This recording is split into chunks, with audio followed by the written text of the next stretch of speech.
Senhores, muito boa noite, sejam todos muito bem-vindos. Ah, Vamos aqui começar a nossa primeira aula de conteúdos. Semana passada, a nossa primeira aula foi mais introdutória, né? A gente falou alguns aspectos aí sobre a disciplina. E hoje a gente vai aí para o primeiro capítulo da nossa ementa. E relembrando, não temos ainda, infelizmente, previsão de retorno das nossas aulas presenciais, tá? Queria muito que voltasse, mas ainda não é possível, então a gente continua aqui nas nossas aulas online. Então, havendo melhores notícias aí nesse sentido, vocês serão os primeiros a saber. Então, enquanto isso, a gente continua por aqui. No capítulo de hoje, na aula de hoje, nós vamos falar sobre práticas de gestão. Na apostila de vocês, o capítulo é imenso. Primeiro que metade deles são umas linhas ali desnecessárias e segundo, porque tem muitas coisas ali que acho que não convém falar na aula porque tomar muito tempo que a gente pode falar de forma muito mais resumida, né? Então, o primeiro capítulo parece longo, mas a gente consegue encerrar ele hoje tranquilamente, tá? Então, falando sobre práticas de gestão, né? Primeiro, a gente precisa entender o conceito de organização. E aí a gente tem vários e vários e vários e vários conceitos sobre o que é organização. A gente vai se ater a alguns aqui, mas só para a gente poder ter um norte aqui para a nossa aula. Então, do ponto de vista da Fundação Nacional de Qualidade, a FNQ, a organização ela é uma companhia, uma corporação, uma firma, um órgão, uma instituição, uma empresa, uma sociedade anônima limitada, uma outra forma estatutária, que pode ter funções, estruturas administrativas próprias ou autônomas do setor público ou privado, ou seja, o conceito de organização para a FNQ é muito amplo. Então, em outras palavras, a organização ela acaba se traduzindo como uma soma de um conjunto de pessoas únicas, acrescidas de variáveis econômicas, legais, tecnológicas, culturais e outras variáveis econômicas que interagem entre si, e essa interação pode ou não ser favorável à organização, né? Pode ser favorável à organização e pode ser contrária a ela. E, por sua vez, a organização, como um todo, também vai interagir com outras organizações, de forma positiva ou de forma negativa, e isso vai gerando dinamicamente equilíbrios ou desequilíbrios que afetam o crescimento da sociedade, certo? E o conceito de administração, por outro lado, foi sempre foi muito discutido, né? E aí aqui vários autores trouxeram muitas contribuições, então se vocês forem olhar a apostila de vocês, vocês vão ver muitos conceitos, né? Então a gente tem aqui, por exemplo, a administração é o processo de alcançar objetivos pelo trabalho com e por intermédio de pessoas e outros recursos organizacionais. A gente tem aqui também a administração é o processo de planejar, organizar, liderar, controlar o trabalho dos membros da organização e utilizar todos os recursos organizacionais disponíveis para alcançar objetivos organizacionais definidos. A gente também tem organizar é o processo de planejar, organizar, liderar, controlar o uso de recursos para alcançar objetivos de desempenho. Ou seja, os conceitos de administração que podem existir são muitos, né? Mas claro que é plenamente possível adotar um desses conceitos, né? sem que outro necessariamente esteja errado, né? Outros já entendem, por exemplo, a administração como uma ciência e não como uma arte. E aí, a partir disso que se passou a definir as 4 grandes funções da administração, né? Planejamento, organização, direção e controle. E aí a gente olha, por exemplo, para a função planejamento. Dentro do planejamento, eu preciso pensar o que fazer, por que fazer, como fazer. Quando eu falo de organização, eu falo de quem vai fazer, onde vai fazer, quando vai fazer. Quando eu falo de direção, eu falo de efetividade, eu falo de eficiência, eu falo de eficácia. Eficiência e eficácia, vocês já estudaram muito sobre isso. Isso vai estar presente na vida de vocês como administradores o tempo todo, mas vocês vão ter aí A gente vai relembrar aí durante essa aula esses conceitos de eficácia e de eficiência.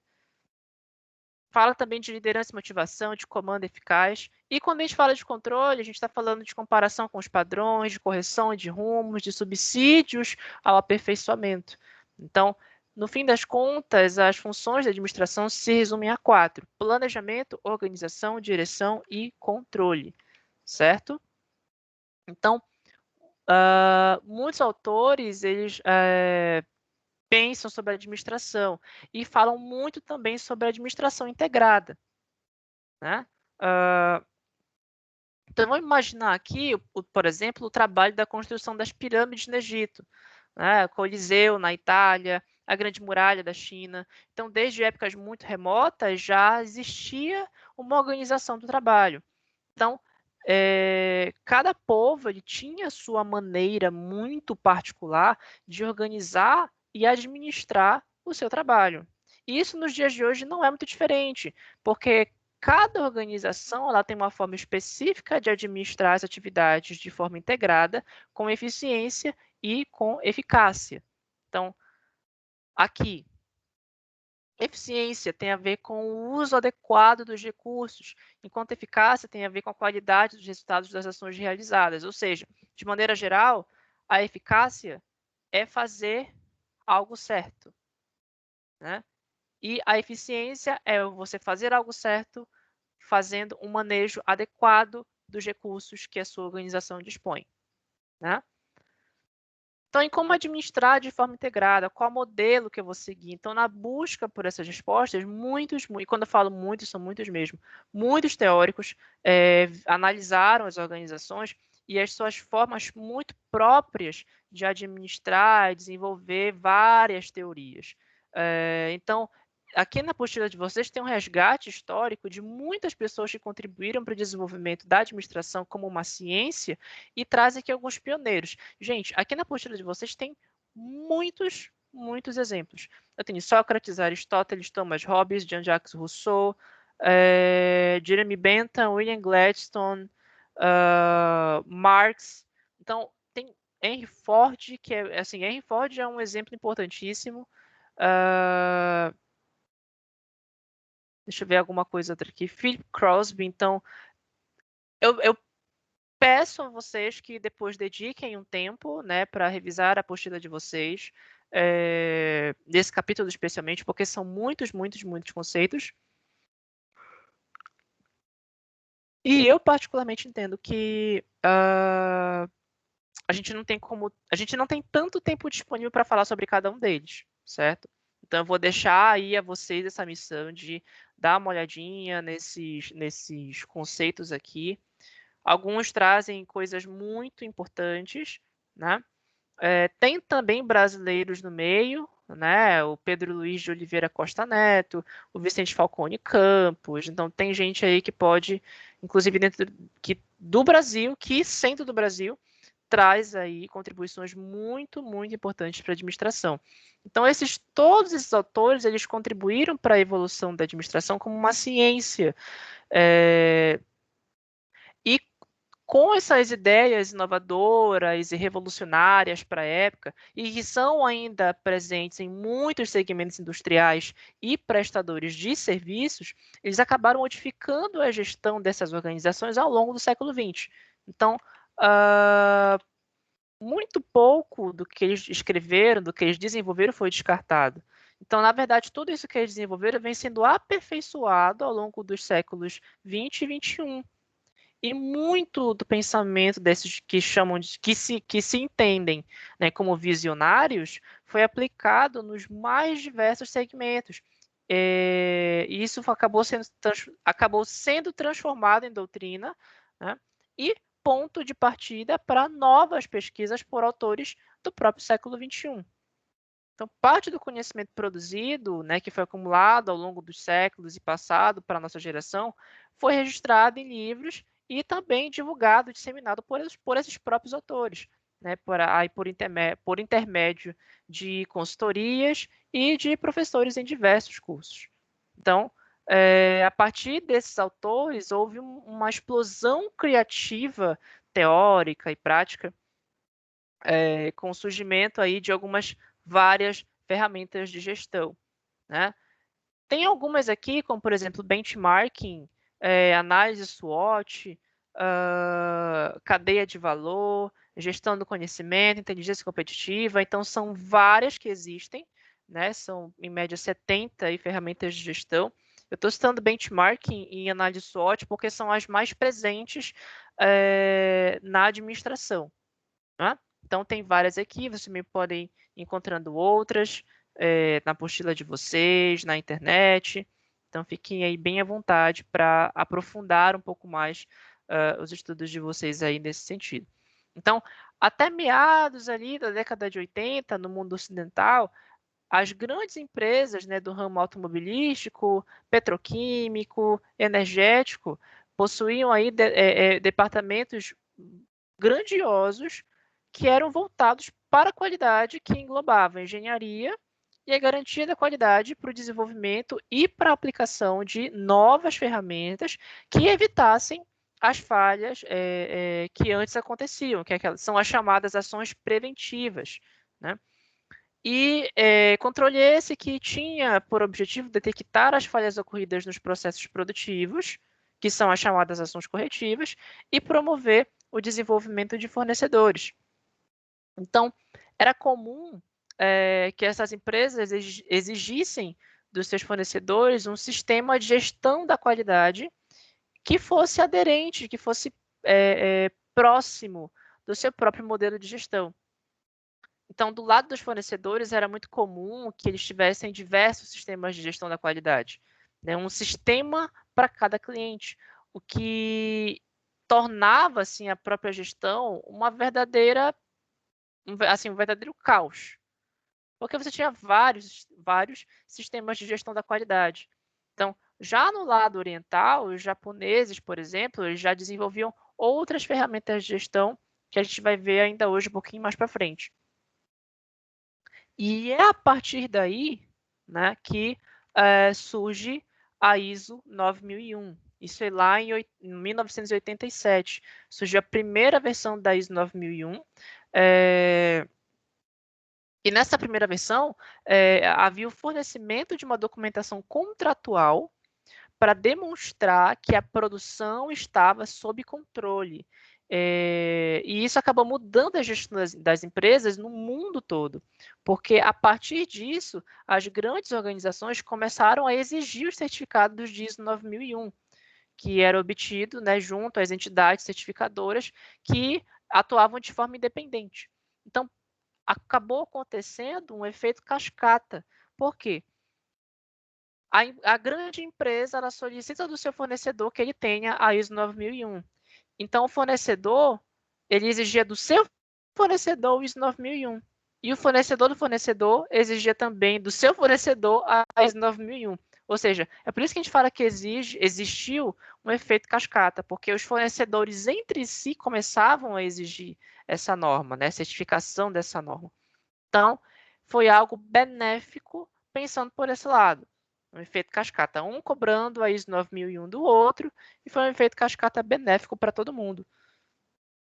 Então, nessa época, era comum as empresas desmontarem departamentos de qualidade, né? O departamento de qualidade acabava, eles dispensavam os funcionários Porque para elas, para as empresas, a qualidade era suficientemente atendida simplesmente com fornecedores certificados pela ISO 9001.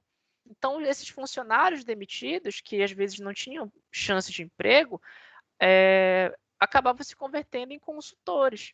E aí eles iam atender empresas de pequeno, médio porte, e disseminaram aí como implantar a norma de qualidade, como implantar a certificação. E isso, por fim, acabou criando um outro efeito cascata que se tornou benéfico também para todo mundo. E aí, do lado dos fornecedores, essa certificação facilitou a gestão porque era apenas um manual, era apenas um certificado, diferentemente de antes, que eram vários modelos de gestão da qualidade, né? Vários padrões de gestão da qualidade. Então, saiu tudo aquilo, entrou apenas um, né? Que foi a ISO 9001. Então, agora a gestão se tornou muito mais fácil. É apenas um padrão a ser seguido. Então, foi-se de um extremo para outro, né? Existia a gente foi da terceirização total desse processo de desenvolvimento dos fornecedores da grande indústria para consultores e entidades certificadoras, que assim não é algo adequado para ambas as partes. Assim, hoje muitas empresas buscam, né, alguns caminhos intermediários para tentar equilibrar esses problemas. Algumas empresas já criaram seus departamentos de qualidade com essas novas bases, outras passaram a exigir alguns critérios mais rigorosos ali no processo de seleção dos fornecedores. Então, ainda assim, se tentou criar, mesmo existindo a ISO 9001, tentou-se criar um equilíbrio relacionado a padrão de gestão da qualidade. Em 94, saiu a segunda versão da ISO 9001, que enfatizou a questão das ações preventivas e corretivas, mas assim como na versão anterior, né, a ênfase, a tônica, né, o sentido ali, a primazia dela era a documentação. Então, os auditores buscavam documentos que apresentassem aquelas evidências objetivas. Né? E já em 2000 saiu a terceira versão da ISO 9001, que já era fundamentada em 8 princípios da qualidade, que eram aderentes, que eram próximos aos conceitos de gerenciamento total da qualidade.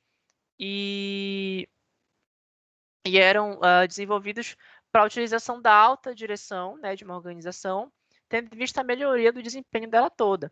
Então, esses oito princípios, né? Foco no cliente, liderança, envolvimento de pessoas, abordagem de processo, abordagem sistêmica para gestão, melhoria contínua, abordagem factual para tomada de decisões e benefícios mútuos na relação com os fornecedores. Não se preocupem, isso também está na apostila de vocês. Se por acaso vocês não puderem pegar aqui no ao vivo ou na gravação, a apostila de vocês, acredito eu, deve estar aqui nos arquivos do Teams. Eu já vou conferir isso exatamente agora. Aparentemente não está. Não está. Vou carregar os arquivos agora para vocês aqui. Se vocês têm o hábito de pegar as apostilas de vocês pelo Teams, eu já estou colocando aqui agora as 3 apostilas para vocês. Já já aparece aí. Pronto. E aí o uso desses princípios de gestão por uma organização vai trazer como resultado benefícios, porque são vários, para todas as partes interessadas. A melhoria no retorno financeiro, a criação de valor, o aumento da estabilidade, né? Claro que outras normas foram desenvolvidas, né? Veio a ISO 14001, a HSHS 18001, então várias outras normas aí foram desenvolvidas para tratar cada uma de assuntos específicos, mas a que traz maior destaque, uma maior abrangência, ela diz respeito a esse modelo de gestão da qualidade, certo? Então, de certa forma, né? O estudo de tantas variantes, né, que a gente percebe aí, a gente vai perceber que o modelo que é considerado o estado da arte da gestão é o modelo de excelência da gestão que foi criado pela FNQ, né, Fundação Nacional da Qualidade. Então, a gente tem aí práticas de gestão e resultados, ou seja, os resultados são consequência da aplicação das boas práticas de gestão. Então, para a gente poder entender um pouquinho do que é isso, os resultados como consequências, né, de boas práticas de gestão, vamos colocar um exemplo aqui bem próximo de vocês, que é para a gente poder entender isso. Vamos imaginar vocês aqui, né? Vou colocar o exemplo do aluno, né? O aluno, claro, com certeza quer ser aprovado nas disciplinas do curso, né? Quer ter sua graduação e poder aplicar tudo aquilo que ele aprendeu na faculdade na sua vida profissional. Então, como que ele vai obter essa aprovação? Né? Como ele vai conseguir esse resultado? Então, existem aí várias formas de gerar conhecimento, né? Observar, pesquisar, né? Engenharia reversa, tecnologia. A mais tradicional é por meio dos cursos presenciais e semipresenciais, que é o nosso caso. Nós somos uma faculdade de ensino semipresencial, né? E agora, recentemente, temos a EAD, que é a educação à distância. Então, você, como aluno, tem várias opções, né? Várias possibilidades de aprendizado e pôde escolher uma delas.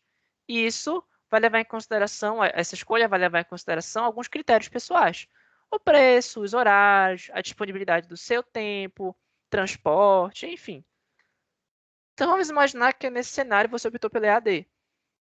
Então, o fato de você nomear, o fato de você ter optado por uma dessas formas de gerar conhecimento é a definição da prática de gestão. Né? Deixa eu só voltar aqui. Isso é a definição de prática de gestão. Então, ela não é diferente, nem nada diferente dos processos de gestão empresariais, que é quando os gestores escolhem as suas práticas de gerência. É claro que existem muito mais variáveis envolvidas nesse caso, né? Já que, no caso do aluno, o único a se beneficiar ou a se prejudicar pela escolha da prática de gestão é o próprio aluno. Já no âmbito empresarial, isso é mais complexo, né? Os beneficiários ou os prejudicados dessas escolhas podem ser vários, né? Os clientes, fornecedores, funcionários, comunidade, a sociedade, enfim, né? Os casos, as possibilidades são muitas. Então, escolhida a prática de gestão, que no caso é a forma de aprendizado, EAD, aí vem a próxima etapa. Como eu vou implantar? Então, ou seja, como é que eu vou estudar o EAD? E aí, para isso, vai ter aquilo que a gente chama de planejamento do seu estudo, por onde você vai responder 6 questões fundamentais, né? O que, quem, quando, onde, como e por quê. Aí a gente se pergunta, o que? Por exemplo, o que eu quero estudar? A disciplina Administração Integrada, caso de vocês aqui. Quem vai estudar? Eu, aluno. Tá?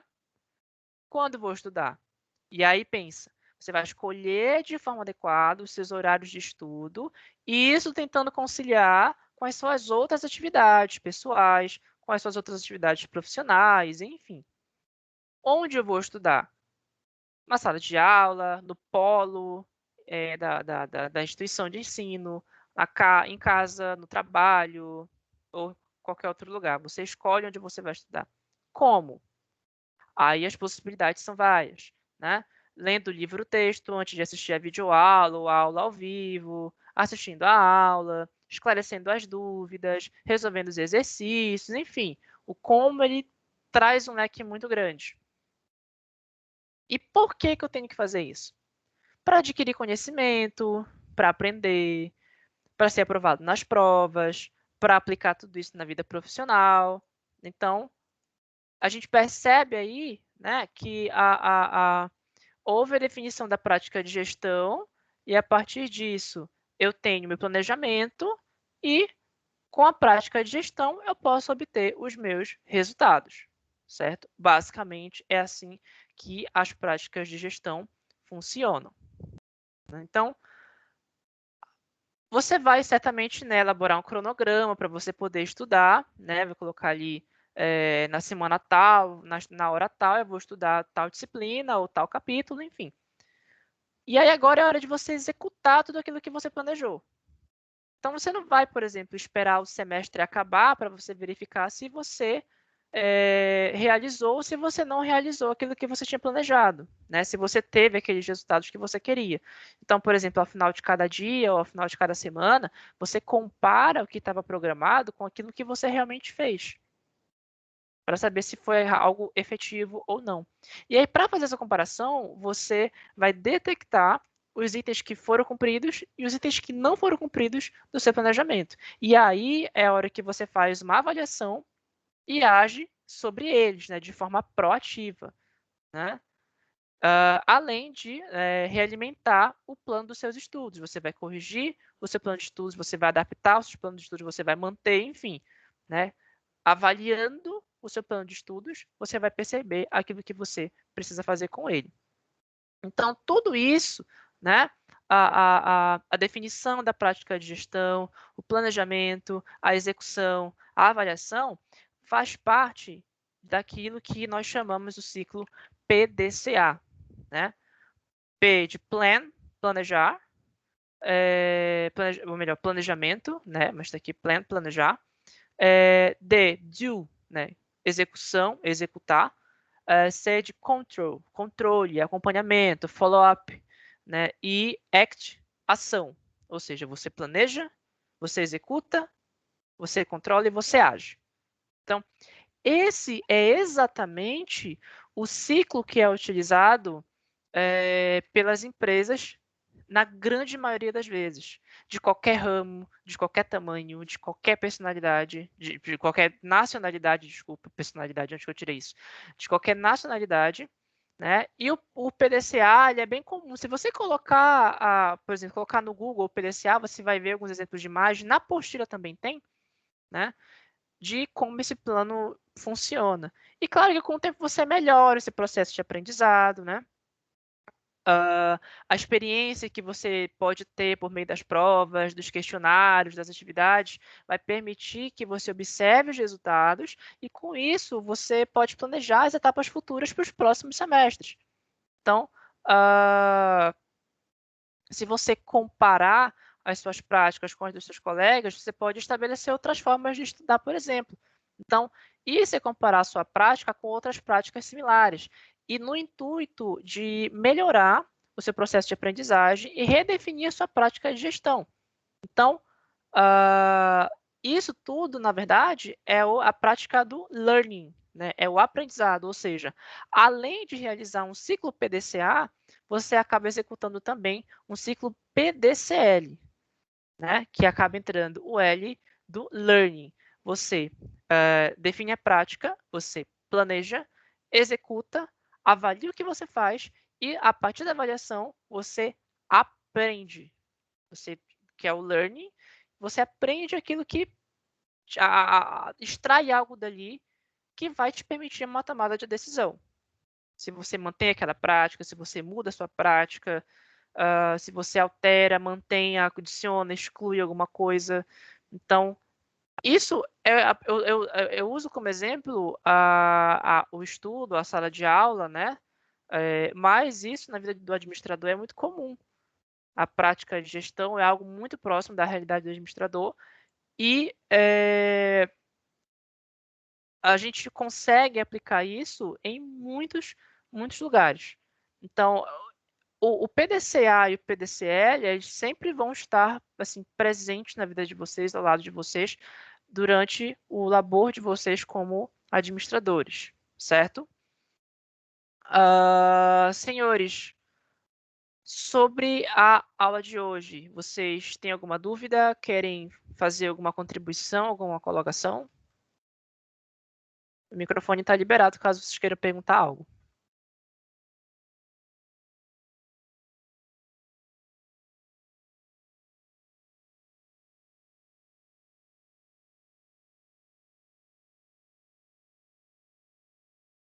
Pois bem, né, vou partir da premissa de que todo mundo entendeu, tá? Então, gente, eu vou encerrar hoje a aula, certo? Conseguimos aqui com uma propriedade boa, fechar o primeiro capítulo. A aula fica gravada aqui, como de costumes, caso alguém tenha entrado depois, perdido o início da aula, pode reassistir a gravação, vai estar disponível aqui em alguns minutos. E a gente se vê na próxima semana, na próxima quinta-feira, gente. Então, muito obrigada aqui a presença de todos vocês, a atenção e até a próxima quinta-feira, pessoal. Boa noite, bom fim de semana e bom descanso para vocês.